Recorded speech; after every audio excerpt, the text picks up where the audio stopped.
오늘 말씀의 제목은요, 주의 자녀로 산다는 것은, 오늘 말씀의 제목은 주의 자녀로 산다는 것은 이라는 주제를 가지고 우리 함께 말씀을 나누고자 합니다. 우리 그동안에 12월 한 달 동안 거의 이 찬양의 제목이기도 하죠. 그래서 오늘 이거를 마지막 29일, 오늘 마지막 2024년도 마지막 설교를 어떤 걸 가지고 말씀을 전하면 좋을까라고 생각을 하다가 오늘 이 말씀의 제목이 주의 자녀로 산다는 것, 어떻게 살아야 하는지에 대해서 마지막 우리가 함께 나누는 귀한 시간이 되었으면 합니다. 우리 성도님들은 2024년도 어떻게 한 주 한 주를 지내오셨습니까? 저는 어저께 이제 청소를 하고 저희 아내랑 저기 앉아서 이런저런 얘기를 하면서 2024년도 정말 한 주가 정말 버겁기도 했지만 또 한 주 한 주가 굉장히 은혜였다라고 생각을 참 많이 했던 것 같아요. 그러면서 우리 아내가 저에게 그런 얘기를 하더라고요. 조금 더 사랑이 더 충만할 수 있도록 더 기도하면서 하면 좋을 것 같습니다라고 얘기를 해서 저 또한 그 얘기를 듣고 난 나름 되게 많이 사랑하고 있는데 아직도 내가 사랑이 부족한가 보다 생각을 하고 더 많이 기도하면서 또 교회를 운영해야겠다는 생각을 참 많이 했던 것 같아요. 참 우리 미랄교회가 2024년도죠. 2024년도 12월 달 오늘 이때가 작년 이때가요. 교회를 한참 열심히 만들고 닦고 막 이렇게 교회를 꾸미고 있었던 그런 해였던 것 같아요. 그러면서 2024년 1월 달에 우리가 함께 예배를 드렸죠. 1월 14일 날 함께 이 자리에서 처음으로 예배를 드렸고 입당 예배를 드렸습니다. 자, 그렇게 생각을 해보면 정말 우리 미랄교회가 여기서 생기면서 한 주 한 주 예배 드렸다는 게 얼마나 정말 은혜였는지 몰라요. 정말 그 한 주 한 주 지내면서 저는 그래서 더 미랄교회가 두 번째 개척을 하면서 우리 성도님들에게 그런 얘기를 했죠. 나는 우리 성도님들이 정말 말씀으로 하나님 앞에 깨닫고 나아가는 귀한 시간이 되었으면 좋겠고 매주마다 저는 그런 간절함을 가지고 우리 성도님들 앞에서 설교를 했던 것 같아요. 우리 성도님들은 매주마다 설교를 들으면서 어떤 생각을 하셨고 또 어떤 마음으로 말씀을 들으셨는지 저는 자세하게 알지 못하지만 저는 매주마다 설교를 준비하면서 매주마다 설교를 선포할 때마다 우리 성도님들에게 그런 마음으로 설교를 했던 것 같아요. 우리 성도님들이 정말 하나님의 말씀을 잘 흡수하여서 스펀지처럼 잘 흡수하여서 정말 매주 한 주 한 주마다 드려지는 그 예배가 우리 성도님들의 삶 가운데 정말 하나님을 만날 수 있는 귀한 기적의 시간이 되는 마음으로 저는 정말 그렇게 열심히 선포했던 것 같습니다. 우리 성도님들 2024년도 한 주 한 주를 하나님께서 은혜 가운데 지켜주셨다면 2025년도도 우리의 삶 가운데 매주마다 드려지는 그 예배가 습관적으로 드려진 예배, 그냥 드려진 예배가 아니라요. 2025년도도 정말 우리가 목숨을 다하여 함께 예배드릴 수 있는 귀한 한 주 한 주가 되시는 우리 모든 성도님들 되시기를 축복합니다. 그래서 오늘은 무슨 날이에요? 2024년도 마지막 주일 예배라는 거예요. 정말 한 주 한 주가 왔다는 게 참 은혜죠. 정말 너무너무 감사한 것 같습니다. 자, 말씀에 들어가기 전에요. 17세기 프랑스 주교이자 영향을 끼쳤던 프랑스와 페넬롱이라는 분이 이런 얘기를 했습니다. 죄인인 우리가 온전한 삶을 살기 위해서는 매 순간 하나님의 임재를 의식하며 그분을 경외해야 한다라고 얘기를 합니다. 우리는 어떤 사람이라고요? 죄인이라는 거죠. 죄인인 우리 모두는요, 우리가 하루하루 살아가는 그 순간 가운데 하나님의 임재를 의식하면서 하나님을 경외하면서 살아가야 한다는 거예요. 그것이 무엇입니까? 바로 주의 자녀로 살아가는 거예요. 하나님의 자녀로 살아가는 것이 무엇이냐? 하루하루 하나님의 임재를 경험하며 하나님의 임재를 의식하며 살아가는 것이 바로 하나님의 자녀로 살아가는 그러한 삶이라는 거죠. 2024년도 정말 열심히 달려왔다면 2025년도도 하나님의 임재를 경험하며 또 하나님의 임재 가운데 살아가며 하나님과 동행하시는 우리 미랄의 성도님들 되시기를 축복합니다. 그래서 2024년도에 부어주셨던 은혜보다 2025년도에 부어주실 그 큰 은혜를 기대하며 한 주 한 주를 더욱더 하나님 앞에 나갈 수 있는 우리 미랄의 성도님들 되시기를 간절히 축복합니다. 이 시간에 오늘 말씀의 제목 주의 자녀로 산다는 것은 제목을 가지고 함께 세 가지로 나누기를 원하는데요. 첫 번째입니다. 첫 번째는요, 주의 자녀로 산다는 것은 하나님의 말씀을 주야로 묵상하는 것이라는 거예요. 첫 번째 주의 자녀로 사는 것은요, 하나님의 말씀을 주야로 묵상하는 것입니다. 우리 본문 볼까요? 본문 보니까 시편 1편 1절에서 2절 말씀에 이렇게 시작을 합니다. 복 있는 사람은 이라고 시작을 하죠. 저기 있는 복 있는 사람은 저는 오늘 이렇게 가지고 왔으면 좋겠어요. 주의 자녀로 사는 사람은 이라고 시작을 해볼까요? 그 사람이 어떤 사람입니까? 바로 복 있는 사람이죠. 복 있는 사람은요, 악인들의 꾀를 따르지 아니하며 라고 시작합니다. 어떤 말이에요? 악인들의 꾀를 따르지 않는다는 것은 악인들을 닮아가는 게 아니라는 거예요. 근데 우리는 어떻습니까? 정말 복 있는 사람이 되기 위해서는요, 절대로 악인들을 따라가서도 안 되고 악인들이 하고 있는 그 흉내조차도 내서는 안 된다라는 거죠. 그러면서 이어서 뭐라고 얘기합니까? 죄인들의 길에 서지 아니하며 오만한 자들의 자리에 앉지 아니하고. 어떤 사람이요? 복 있는 사람이요. 복 있는 사람이 어떤 사람이라고요? 악인들의 꾀를 따르지 아니하며 죄인들의 길에 서지 아니하며 오만한 자들의 자리에 앉지 아니하며. 세 가지가 나와요. 복 있는 사람이 세 가지가 나옵니다. 어떤 거라고요? 악인들의 꾀를 따르지 않는 거 첫 번째. 두 번째 뭐예요? 죄인들의 길에 서지 않는 거. 마지막 세 번째가 무엇입니까? 오만한 자들의 자리에 앉지 않는 거. 어떤 사람이요? 복 있는 사람.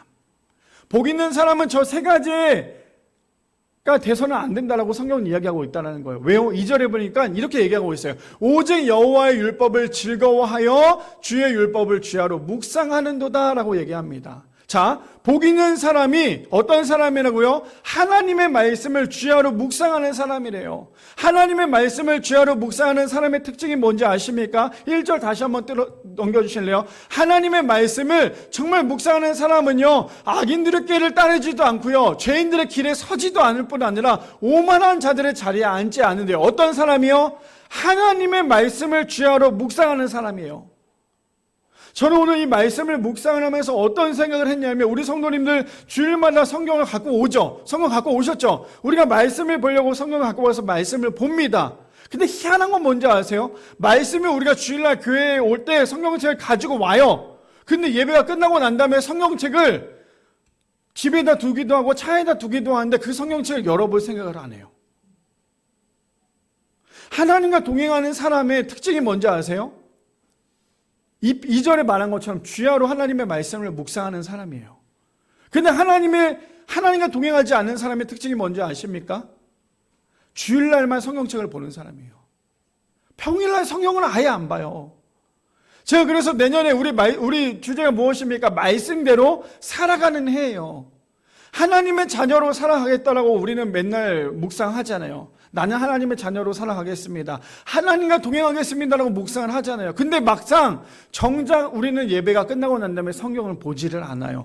아예 꺼내지도 않아요. 성경책이 앞면이 있으면 그대로 있어요. 성경책에 일주일 동안에 먼지만 묻어 있다라는 거예요. 그렇다면 정말 그 사람의 복 있는 사람이라고 말할 수 있을까요?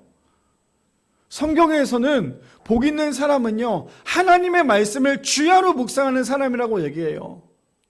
근데 주일날만 성경을 본다? 평일날에 성경을 보지도 않는다? 그러면 그분은 그냥 썬데이 크리스천에 불과하다라는 거죠. 제가 왜 이렇게 목소리를 높여서 이야기를 합니까? 오늘 성경은 똑똑히 얘기를 하고 있어요. 뭐라고요? 하나님을 닮아가는 사람, 복 있는 사람은 하나님의 말씀을 주야로 묵상한대요. 자, 2절 다시 한번 보여주실래요? 2절에 보니까 이렇게 얘기합니다. 뭐라고 얘기합니까? 오직 여호와의 율법을 즐거워하며 그의 율법을 주야로 묵상한대요. 저기서 묵상이 뭔지 아십니까? 묵상? 성경을 그냥 한번 읽고 끝나는 게 아니라요, 저기서 말하는 묵상은요, 성경을 그냥 하루 종일 내 머릿속에 계속 되뇌이는 거예요.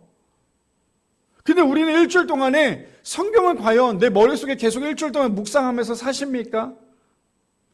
제가 매주마다 성경을 가지고 우리 성도님에게 함께 말씀을 나누면 최소한의 그 말씀을 갖고 한 줄 동안에 살아가려면요, 그 말씀을 한 번쯤은 더 읽든지 한 번쯤은 더 들어봐야 돼요. 그래야 내가 일주일 동안에 내가 이 말씀을 갖고 우리가 승리할 수 있구나, 이걸 알 수 있다는 거죠.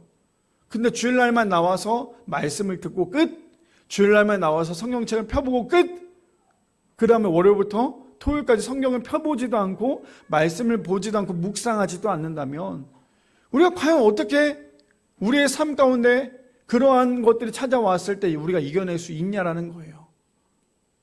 그래서 오늘 성경은 뭐라고 얘기합니까? 복 있는 사람은, 주의 자녀로 사는 사람은요, 하나님의 말씀을 주야로 읽고 끝나는 게 아니라 주야로 뭐래요? 묵상한다라고 얘기합니다. 그때 우리 성도님들, 한 해 동안에, 올해 한 해 동안에 정말 성경을 열심히 읽으셨을 거고, 내년에 무조건 우리가 1독씩 하자라고 얘기했을 때 성경을 이제 앞으로 다 모두 다 봐야겠죠. 말씀을 볼 때마다 그 말씀을 갖고 계속 끊임없이 되뇌이며 묵상을 해야 된다는 거예요. 우리 TV 프로그램이나 아니면 맛있는 맛집을 갔을 때 어때요? 그걸 먹고 난 다음에 우리의 머릿속에 계속 남잖아요. 그렇죠? 남으니까 우리가 다음에 뭘 가면 거기 가서 먹어야겠다라고 생각하는 건 뭐냐면요. 내 머릿속에 거기가 맛있다라는 걸 알고 있기 때문에 내가 그곳에 가면 먹는다라고 얘기하죠. 흔히 말해서 일산하면 무엇입니까? 칼국수잖아요. 의정부하면 뭐예요? 부대찌개잖아요. 그냥 우리가 이렇게 얘기하면 그게 다 나와요. 근데 우리가 막상 이렇게 생각만 해도 모든 입에서 습관적으로 다 나오는데 우리가 말씀이 우리 머릿속에 우리의 마음 가운데 묵상하지 않으니까요. 우리가 영적 전쟁으로 우리가 다가왔을 때 우리가 그것을 이겨낼 수 있는 힘이 없는 거예요. 제가 사실 어저께 우리 아내랑 이런저런 얘기하면서 그런 고백을 했어요. 내가 정말 연말이 되니까 나도 모르게 자꾸만 깔아앉고 이 번아웃이 오는 것 같아. 이거 참 힘든 것 같다. 라고 제가 우리 아내한테 얘기를 했어요. 그러면서 제가 곰곰이 묵상을 해봤어요. 왜 그럴까? 왜 연말이 돼서 이렇게 1년 동안 하나님께서 지켜주신 게 너무나도 감사한데 왜 연말이 되는데 이렇게 마음이 참 뜨거나 이렇게 가라앉을까라고 생각이 들었는데 딱 정답은 딱 하나예요. 하나님의 말씀으로 내 모든 것을 채우려고 하는 게 아니라 자꾸만 세상의 것으로 내 자신을 채우려고 하니까요. 자꾸만 그거에 대한 갈급함이 느껴지는 거예요. 사람이 목이 타잖아요. 목이 너무너무나 말라요. 그럼 지금 내 앞에 놓여져 있는 탄산 음료수를 먹으면요. 지금 잠깐은 그 목이 풀릴 수는 있지만 그 목마름은 끝까지 있다라는 거예요. 근데 목말랐을 때 뭘 먹어야 됩니까? 아무 맛도 나지 않는 물을 마셔야 돼요. 그래야지만 그 목마름이 해소가 된다라는 거죠. 마찬가지거든요. 하나님의 말씀, 우리가 살아가면서 하나님의 말씀을 주야로 묵상하지 않으니까요. 세상의 갈급함 때문에 끊임없이 갈증을 느낀다라는 거예요. 근데 우리가 하나님의 말씀을 주야로 묵상하는 그 순간 우리의 인생 가운데 하나님의 말씀으로 모든 것들이 해소가 된다라는 거죠. 그래서 저는 우리 성도님에게 우리가 오늘 마지막 예배잖아요. 마지막 예배를 드리면서 이렇게 도전을 드리고 싶어요. 세상에 그 어떤 걸로 우리의 모든 것을 충족시키려고 하지 마시고 하나님의 말씀으로 기쁨을 찾아보십시오. 자꾸만 세상의 것으로 기쁨을 찾으려고 하지 마시고 세상의 그 어떤 것으로 위로를 찾으려고 하지 마시고요. 하나님의 말씀으로 기쁨을 찾으시고 하나님의 말씀으로 위로를 찾으십시오. 왜요? 우리의 인생의 답은 하나님의 말씀이기 때문이에요. 성경이 어떤 것입니까? 성경은요. 베스트셀러예요. 지금까지도 세계에서 가장 많이 팔린 책이 무엇이냐라고 하면 성경이잖아요. 근데 성경이 왜 독특하고 왜 성경이 위대합니까? 성경은요, 하나님의 말씀이고 살아있기 때문이에요. 아마 우리 성도님들 성경을 읽다 보면 느끼는 게 있을 거예요. 1독, 2독, 3독, 4독 하면서 느끼는 게 있습니다. 그게 무엇이냐면요, 한독 할 때마다 성경이 자꾸만 새롭게 보여요. 성경이 계속 새롭게 보인다라는 거예요. 왜요? 그게 하나님의 은혜이기 때문이에요. 바라기는 우리 모든 성도님들 주야로 묵상한다는 게 뭐라고요? 하나님의 말씀을 그냥 읽고 끝나는 게 아니라 하나님의 말씀을 한 절을 읽더라도 그 말씀을 가지고 끊임없이 내 삶 가운데 적용을 해보는 거예요.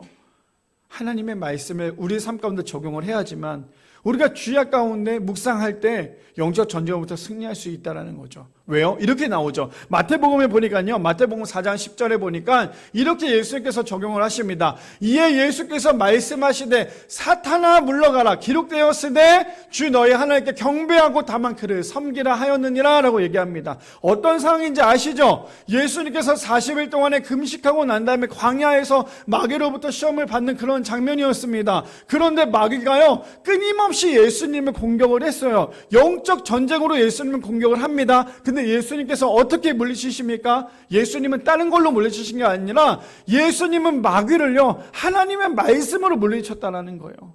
예수님께서 하나님의 말씀으로 마귀를 물리쳤던 이유가 무엇입니까? 그럴 수 있었던 이유는요 예수님의 삶 가운데 예수님 자체가 말씀이셨기 때문이라는 거예요. 우리 안에 말씀이 있어야지만 영적 전쟁으로부터 우리는 이겨낼 수 있는 힘이 주어진다는 거죠. 근데 우리 안에 말씀이 있지 않으니까요 당연히 영적 전쟁으로부터 승리할 수가 없어요. 몇 년 동안의 무술을 열심히 연습했던 그런 사람은요 자기도 모르게 사람이 툭 치면 습관적으로 그걸 딱딱딱 쳐내요. 쳐내고 바로 반격을 합니다. 그럴 수 있는 이유는 내 몸에 이미 그 모든 무술들이 다 익혀져 있기 때문이라는 거예요.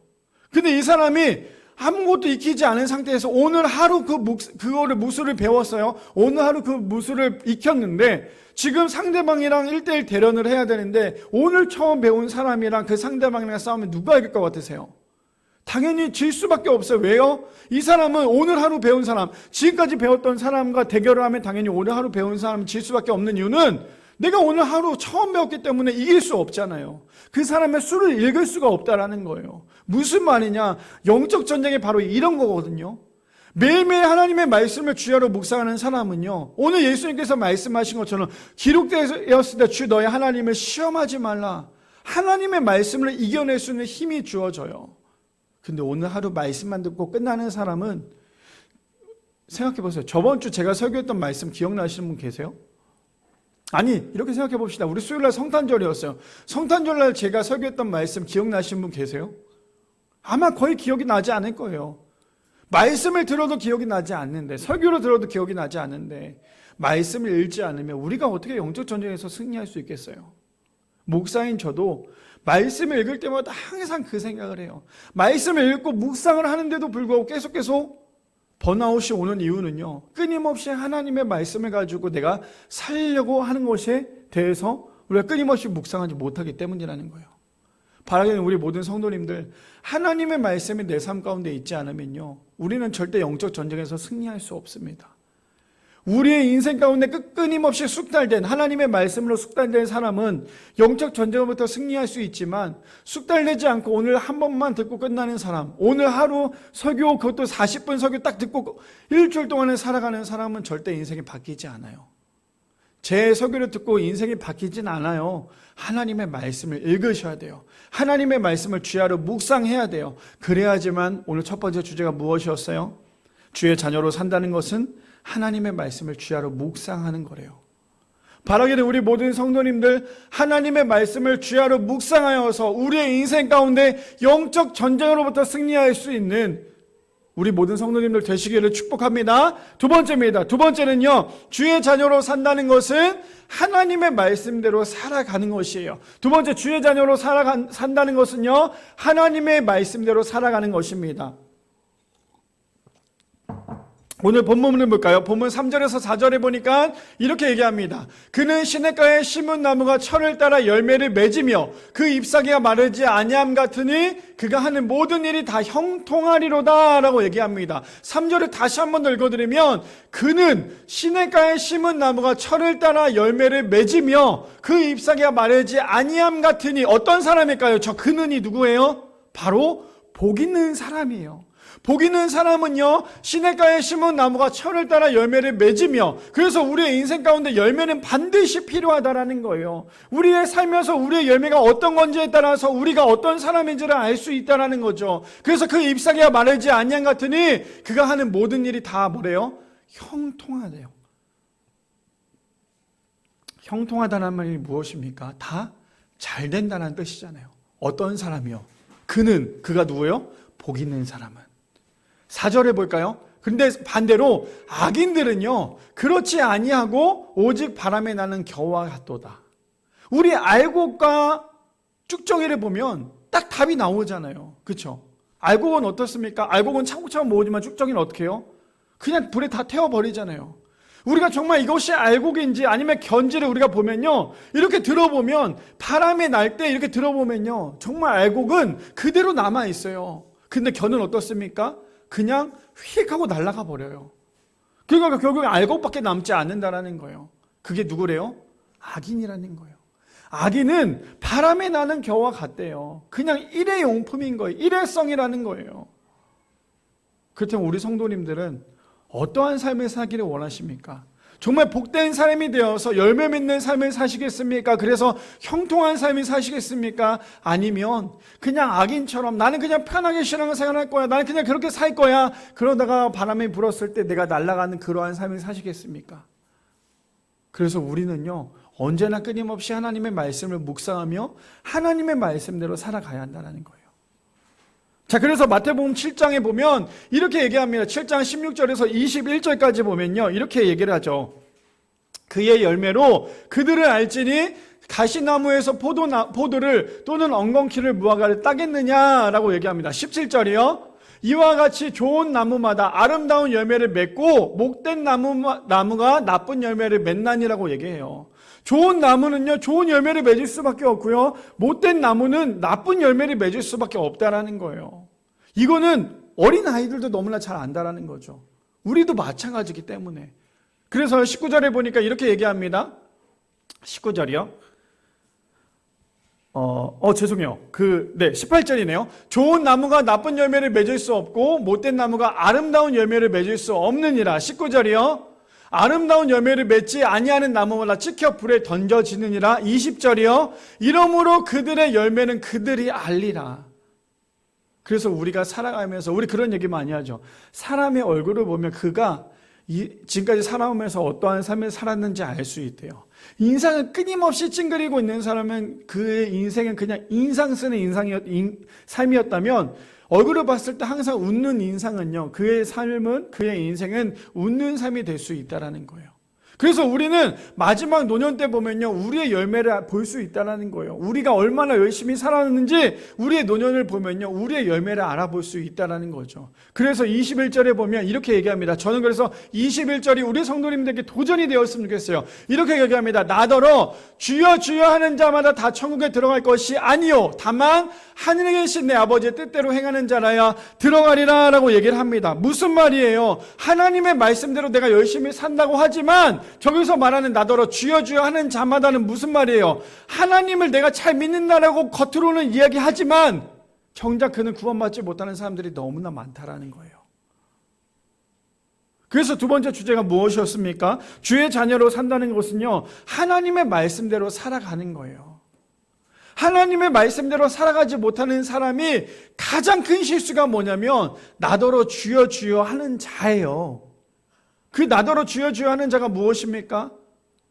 겉으로는 크리스천이지만 속으로는 종교인이에요. 교회는 나오지만 오늘도 신앙생활을 하고 있는 것이 아니라 종교생활을 하고 있는 거예요.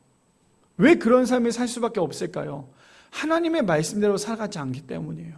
하나님의 말씀이 내 삶 가운데 없다 보니까 우리는 바람이 나는 겨가처럼 그렇게 삶을 살 수밖에 없다라는 거예요.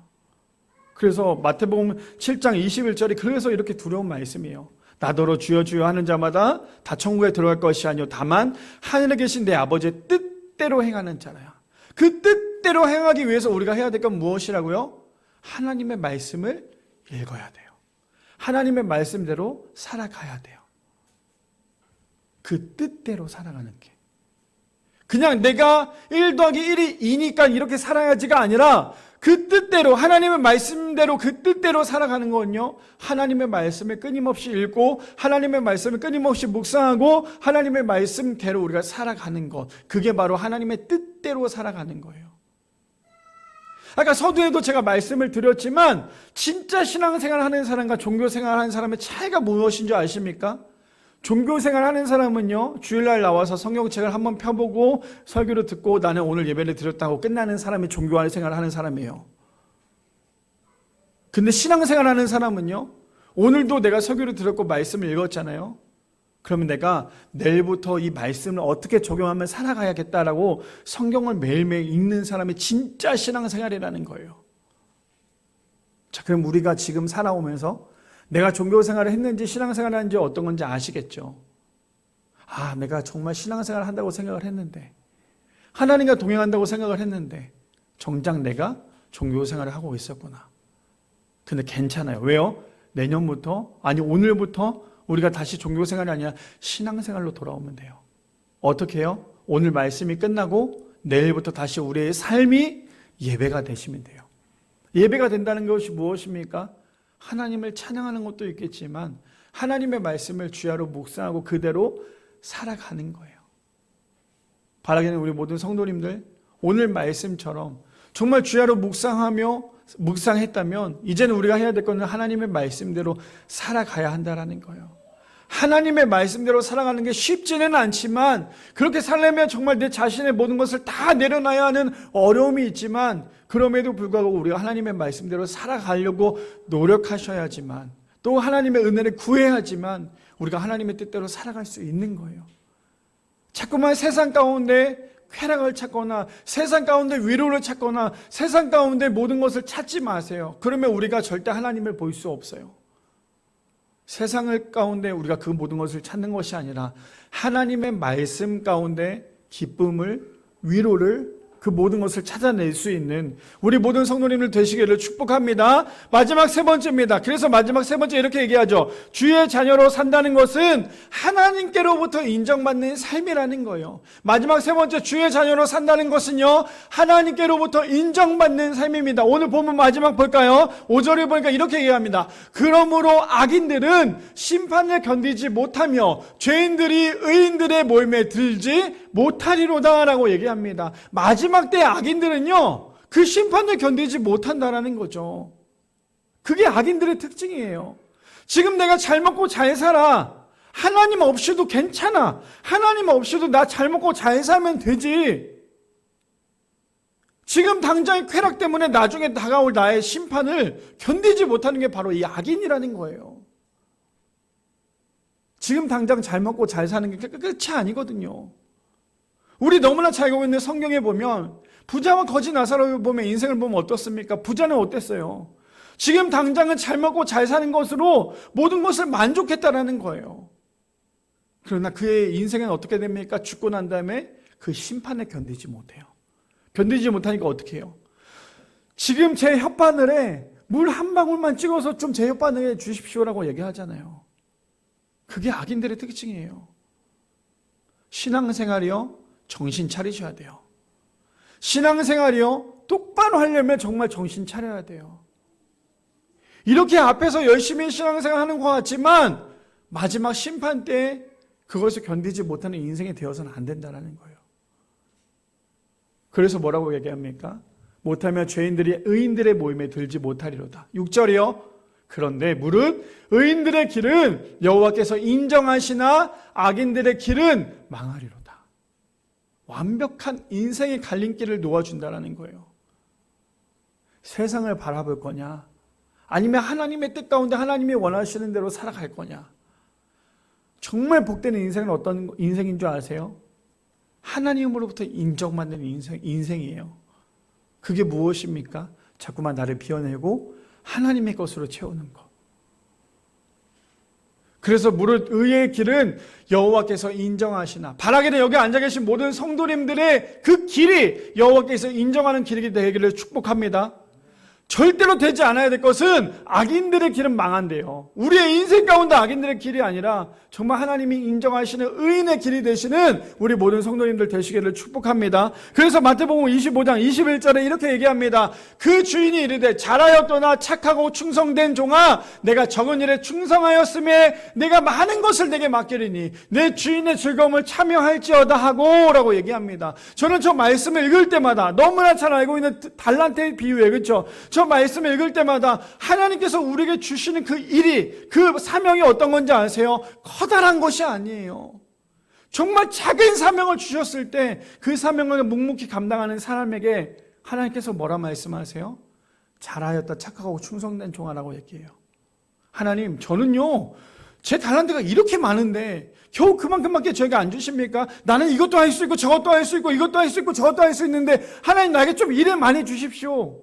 그게 가장 큰 교만이에요. 왜요? 하나님께서 주시는 그 일은요, 그 사명은 내가 하는 게 아니라 하나님께서 나를 통해 일하시기 때문에 내가 그 사명을 감당할 수 있는 거예요.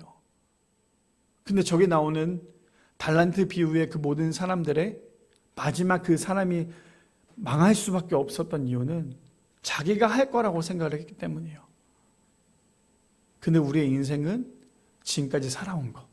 어떤 분은 70이 넘도록 살아오신 분도 있고, 어떤 분은 42, 어떤 분은 32, 이제 갓 5살, 6살밖에 되지 않은 아이들의 인생조차도요, 그 모든 인생은 하나님께서 지금까지 우리와 함께 하셨기에 지금까지 우리가 살아올 수 있었다라는 거예요.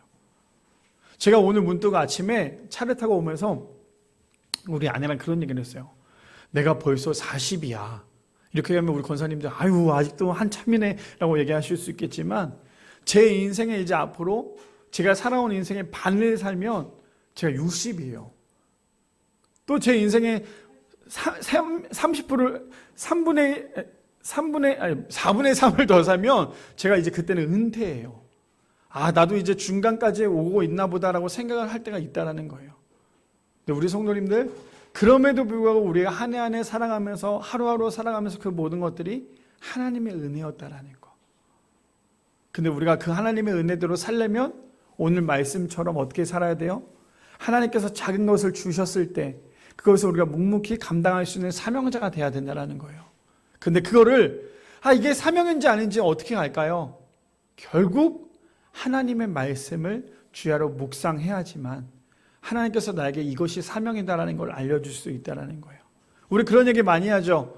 목사님, 제가 기도를 하는데 하나님께서 나에게 과연 이 메시지가 하나님의 메시지가 어떤 건지 하나님의 기도 응답이 어떤 건지 모르겠어요 라고 얘기를 하는 사람들이 참 많아요. 당연히 그 응답을 어떻게 알 수 있을까요?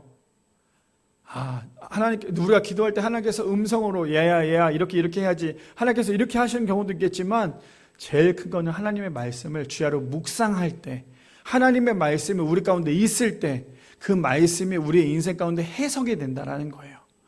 바라기는 내가 내 인생을 자꾸만 해석하려고 하지 마시고 하나님의 말씀으로 내 인생을 해석할 수 있는 하나님의 말씀대로 우리가 살아갈 수 있는 그래서 2024년도 잘 마무리하시고 이제 남은 이틀 남았죠. 그리고 우리가 앞으로 2025년 말씀대로 살아가는 해입니다. 하나님의 말씀으로 앞으로 우리의 남은 그 인생을 하나님의 말씀으로 해석해낼 수 있는 사랑하는 우리 교회 성도님들 되시기를 축복합니다. 그래서 하나님의 말씀이 우리의 삶 가운데 주인이고 하나님의 말씀이 우리의 삶 가운데 모든 것을 해석하며 살아갈 수 있는 우리 모든 성도님들 되시기를 간절히 축복합니다.